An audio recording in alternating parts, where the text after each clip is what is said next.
రామోజీరావుకు చెందిన మార్గదర్శి chit fund కంపెనీపై ఎవరూ ఊహించని, అసలు రామోజీరావు కూడా కలలో ఊహించని తీర్పు సుప్రీంకోర్టు నుంచి వచ్చింది. అది కూడా ఉగాది పర్వదినం రోజున.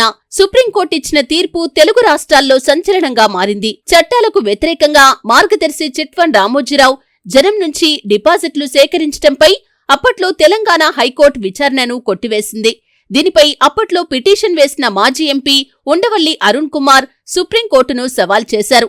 దీనిపై సుదీర్ఘంగా సాగిన విచారణ తర్వాత దేశంలోని అత్యున్నత న్యాయస్థానం కీలక తీర్పు వెల్లడించింది. అప్పట్లో ఉమ్మడి ఏపీలో ఉన్న తెలంగాణ హైకోర్టు తీర్పును కొట్టివేసి ఆ కేసు విచారణ మళ్లీ చేపట్టాలని సుప్రీంకోర్టు బెంచ్ ఆదేశించింది. విచారణ సందర్భంగా సుప్రీంకోర్టు చేసిన కీలక ఆదేశాలు ఇలా ఉన్నాయి. మార్గదర్శి చిట్ ఫండ్ కంపెనీ డిపాజిట్ల కేసును తిరిగి విచారణ చేయాలని తెలంగాణ హైకోర్టును ఆదేశించింది. అదేవిధంగా డిపాజిటర్ల క్లెయిమ్ల కోసం పబ్లిక్ నోటీస్ జారీ చేయాలని ఆదేశించింది. హైకోర్టు మాజీ జడ్జిని నియమించి అతని పర్యవేక్షణలో పరిశీలన జరగాలని స్పష్టం చేసింది సుప్రీంకోర్టు. తెలంగాణ, ఏపీ ప్రభుత్వాలతో పాటు reserve bank of India petition వేసిన ఉండవల్లి అరుణ్ కుమార్ ఈ కేసులో తమ తమ వాదనలు వినిపించాలని ఆదేశించింది సుప్రీంకోర్టు. అంతేకాకుండా ఈ కేసు విచారణను 6 నెలల్లో పూర్తి చేయాలని తెలంగాణ హైకోర్టును ఆదేశించింది సుప్రీంకోర్టు.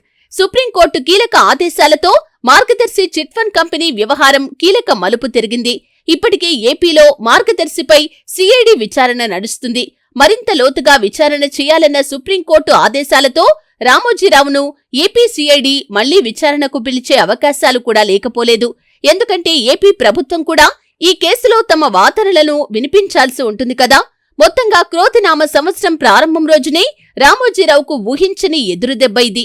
మార్గదర్శిపై లోతైన విచారణతో పాటు డిపాజిటర్ల లిస్టు ప్రకటించాలన్న ఆదేశాలతో మరికొన్ని డిపార్ట్మెంట్లు, అదేనండి ఇన్కమ్ ట్యాక్స్, ఈడీ వంటి శాఖలు కూడా ఎంట్రీ అయ్యే అవకాశాలు కూడా లేకపోలేదు. రాబోయే 6 నెలల్లో మార్గదర్శి వ్యవహారం కొలిక్కి రావటం మాత్రం ఖాయం. అది కూడా సుప్రీంకోర్టు ఆదేశాలతో.